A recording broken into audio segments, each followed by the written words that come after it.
Middle east tensions తో మళ్లీ crude ధరలు భగ్గుమనే అవకాశాలు కనిపిస్తున్నాయి. సౌదీ అరేబియాలోని అతిపెద్ద చమురు ఉత్పత్తి ప్లాంట్ ఆరామ్కో రిఫైనరీపై డ్రోన్ దాడి జరిగింది. ఒకవైపు అమెరికా, ఇరాన్ మధ్య పచ్చగడ్డి వేస్తే భగ్గుమనే పరిస్థితి ఉంటే, మరోవైపు సౌదీ అరేబియా పైన హౌతీలు తిరుగుబాటు కొనసాగుతోంది.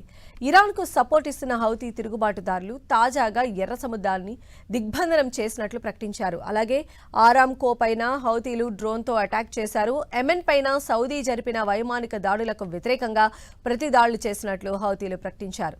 యెమెన్ పైన దిగ్బంధనం ఎత్తివేసే వరకు ఎర్ర సముద్రంలో నౌకలు అడ్డుకుంటామని హౌతీలు హెచ్చరించారు. ఆరామ్కోపై అటాక్తో చమురు శుద్ధి కేంద్రం దగ్గర భారీగా మంటలు చెలరేగాయి. ఈ ఘటన నేపథ్యంలో రిఫైనరీని తాత్కాలికంగా మూసివేశారు. ప్రస్తుతం ఆరామ్కో ప్లాంట్లో మంటలు అదుపులోకి వచ్చినట్లు సమాచారం.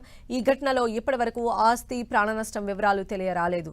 మరోవైపు ఆరామ్కో ప్లాంట్పై అటాక్తో మళ్లీ క్రూడ్ ధర సెగలు కక్కనుందని ఎక్స్పర్ట్స్ చెబుతున్నారు. మళ్లీ బ్రెంట్ క్రూడ్ $100 క్రాస్ చేసే అవకాశం ఉందని అంచనాలు ఉన్నాయి.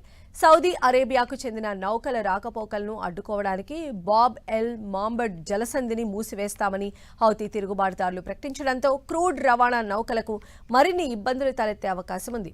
ఆ జలసంధి ఎర్ర సముద్రాన్ని గల్ఫ్ ఆఫ్ ఎడెన్తో కలిపే ఒక కీలకమైన నౌకా రవాణా మార్గం. దీంతో ప్రపంచ వాణిజ్యంలో సుమారు 12% చమురు రవాణా ఇదే మార్గం గుండా వెళుతుంది. తాజా సంక్షోభంతో క్రూడాయిల్ సరఫరాపై తీవ్ర ప్రభావం పడనుంది.